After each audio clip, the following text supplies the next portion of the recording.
I'm April. And I'm Caroline. And this is your Bloody Happy Hour. Caroline, are you ready for this? This is your newest guilty pleasure. It's the bloodiest part of your week. Did we say something about it also being happy hour? Show did. Because we about to be sipping on some murder. Bloody happy hour. Hey, y'all, what's up? Hey, guys. No, I just change it up every time. Oh, that was a good. Just popped the top. Did it. And we're here. This is a little bonus for you. Say bonus. Bonus? Bonus. I like whenever you tell me what to say.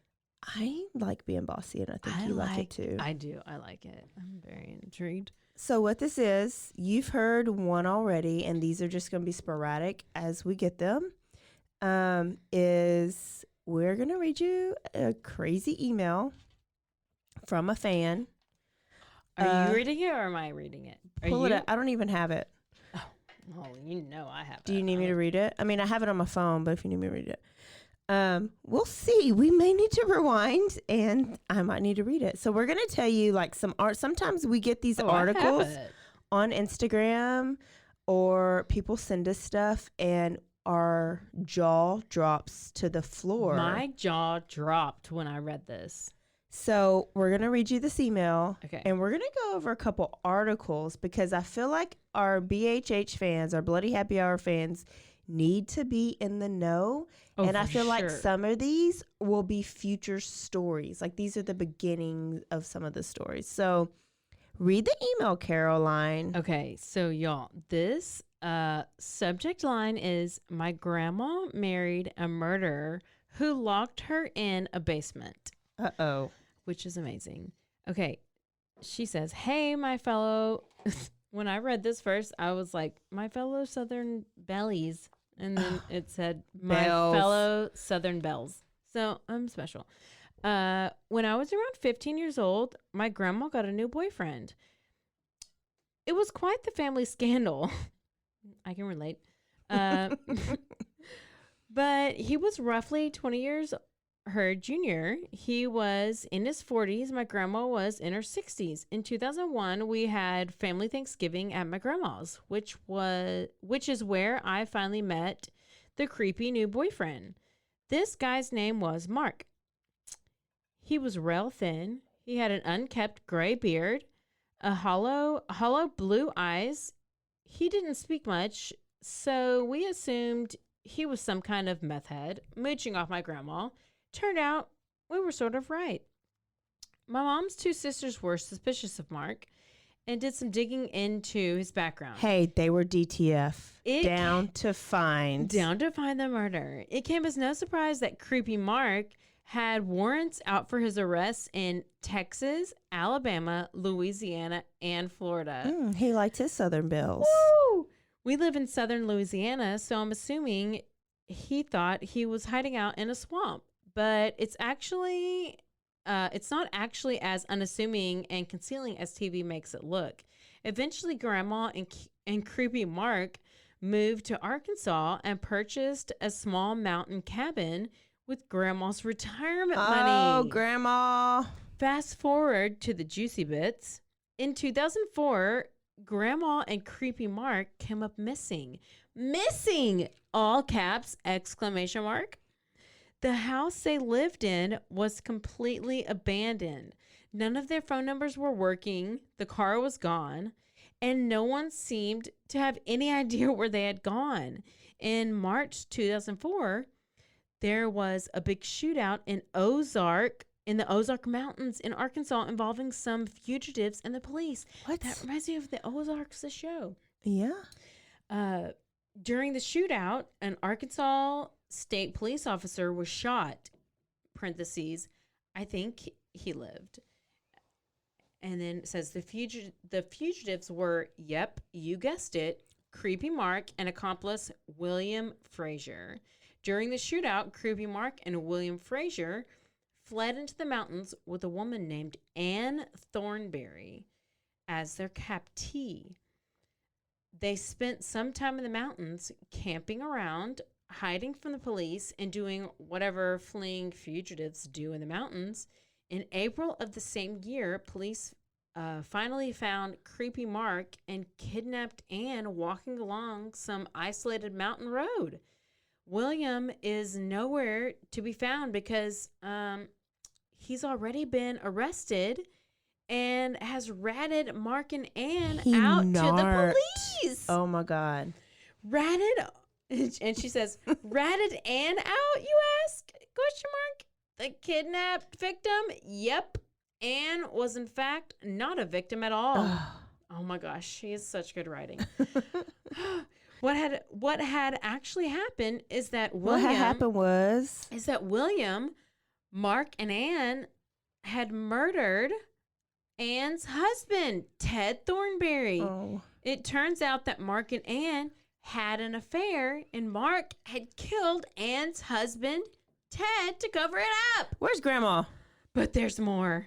After murdering him, they burned his body and then scattered the ash and bones in different places through the gravel road that led to their homes. It's like they wanted to think about him every time they drove home. So where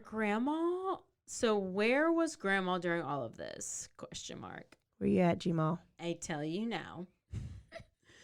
Grandma was locked in the freaking basement. Creepy Mark and Anne had locked her in the basement so that Anne could assume my grandma's identity, parentheses, and continue cashing her retirement checks, of course. Oh. It also turns out that Mark was more than just my grandma's creepy boyfriend.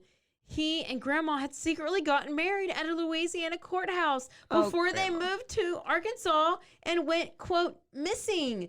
Mark, whole scumbag, was convicted of capital murder, criminal attempt to commit capital murder, kidnapping, and felon in possession of firearm.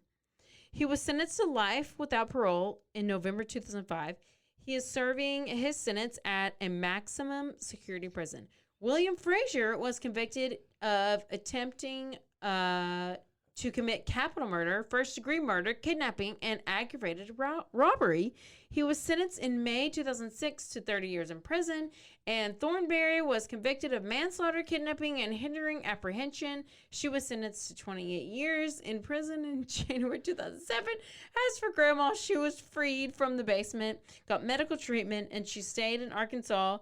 She lived for the rest of her years volunteering at a shelter for battered women. She passed away in March 2016. Oh my God. And the last part, if anyone is interested, there's an episode of Deadly Affairs called Burned by Desire that features Mark and Anne. My grandma's name and details are changed to make her seem younger and not an actual victim locked in a basement. And then Anne's sister is also gave an interview on episode 2 of season 25 of Snapped.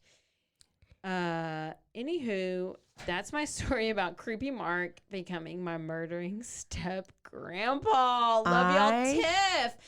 Oh my gosh, Tiff, we love you. We love you, Tiff. And I'm blind. I wish I had a murdering grandpa. Tiff. Not really, but not by blood. But Tiff, I want you to know that I've gone cross-eyed from reading so much. I don't read that much, so I'm have to stop reading. Hey, such a good story. Y'all should try to top that. So if you got something good, you need to email us. I peed whenever I read it. I peed when I saw it.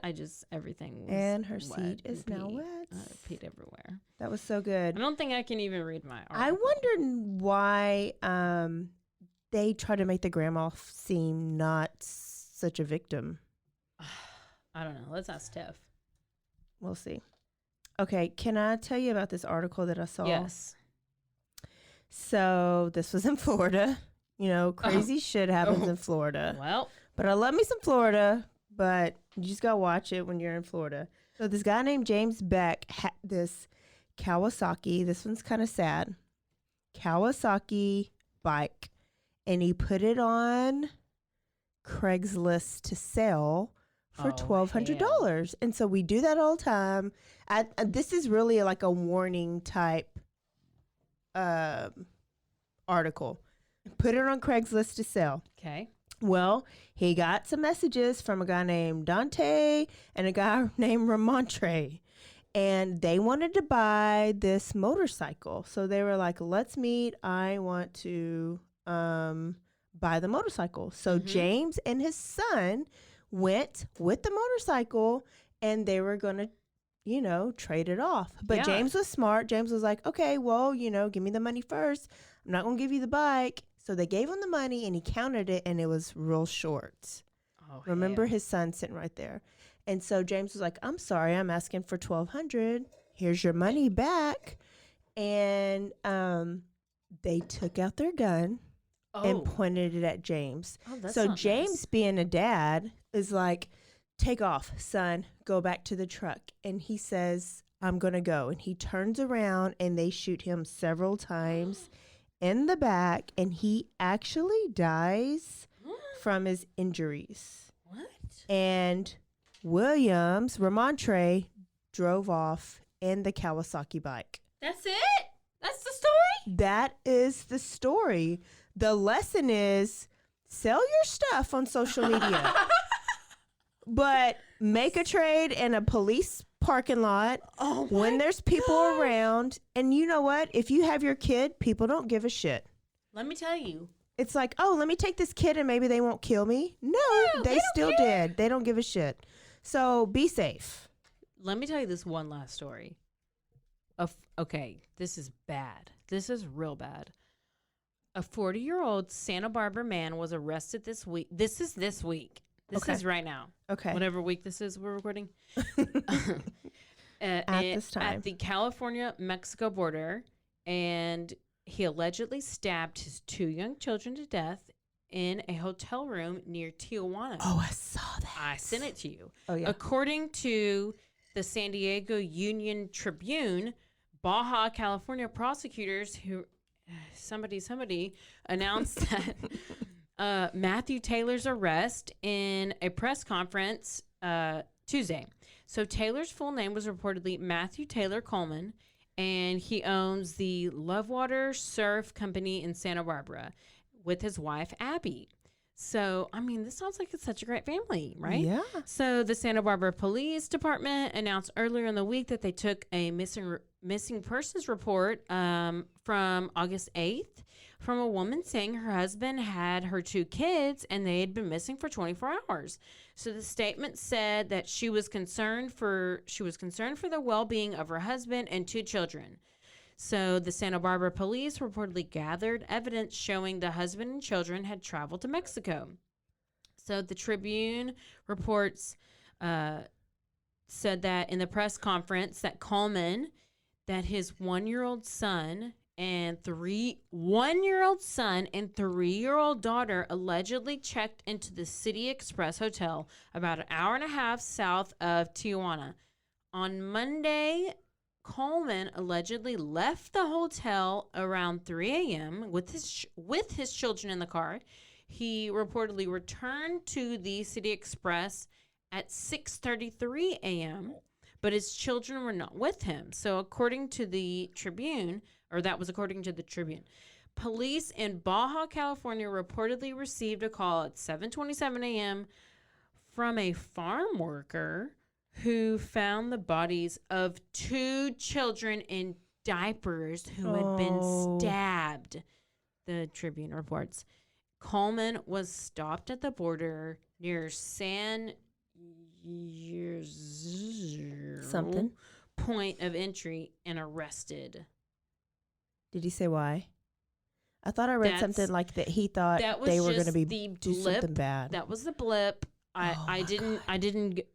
There is an article that was just the blip. Yeah. So basically, this douchebag I don't know why to be a father. he apparently kidnapped his kids and his wife was worried about it, and then he ended up oh my gosh, what do you need to kill a 1-year-old and a 3-year-old? That's why I always like to hear what they think the reasoning is. Well, this is probably going to be a follow-up story. I'm glad that I hate when they commit suicide because I want to know what they were thinking and I want them to suffer. Yeah. Like, don't just kill yourself. Like, you need to talk about it, and you need to face all the consequences. All the consequences. I'm done. She got I'm done real stressed with out. everything about Okay, so I'm just going to end with this one that's a little bit funny. It's a little bit funny because nobody really got hurt. Stuck in that? Are you ready? No, I'm stuck everywhere. I'm stuck. I'm getting choked by my cord. Well, you put a shirt on over your cord. Okay, hold on. Last one because Caroline's done. Her attention span. That's my about attention span is out of the. What? It's done. But listen, this one. Listen, this is about McDonald's restaurant, and I hate McDonald's. To me, there's one reason to go to McDonald's, and that's if you want one of those cones, like a vanilla cone. Every time you go there for a cone, their freaking machines don't broken. work, right? So what's the point of ever going to McDonald's? Because they never have their shit right. Well, Listen, this guy from I'm about to go to Whataburger right now. Hold on. This guy from... Oh, not yet. Can you wait? Nope. Okay.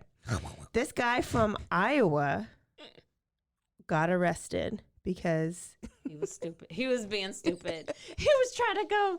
Hold on, listen. Okay. He did his order at McDonald's. Oh, he got real pissed. And he ordered some McNuggets. Oh, hell. They gave When him the he dark got meat. home and he opened his bag, his McNugget sauce was not in his bag. Oh, no. So he called McDonald's. Security. Security.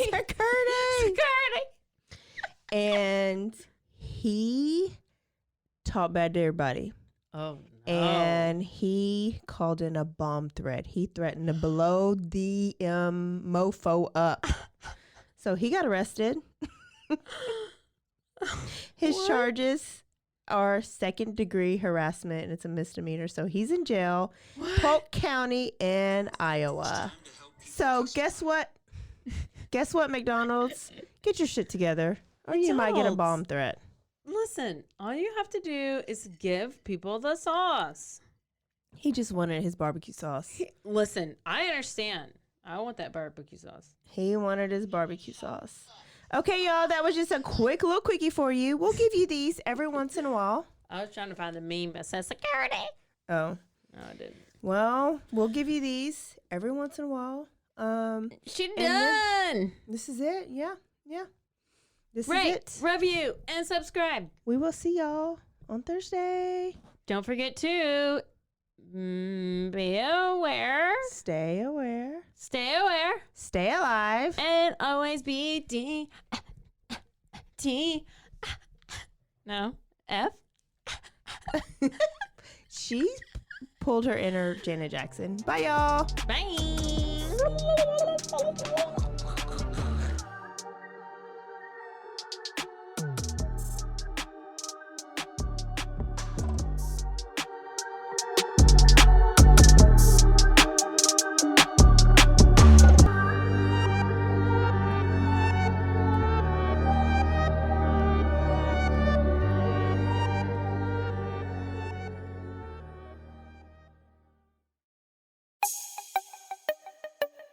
This has been a Rogue Media podcast.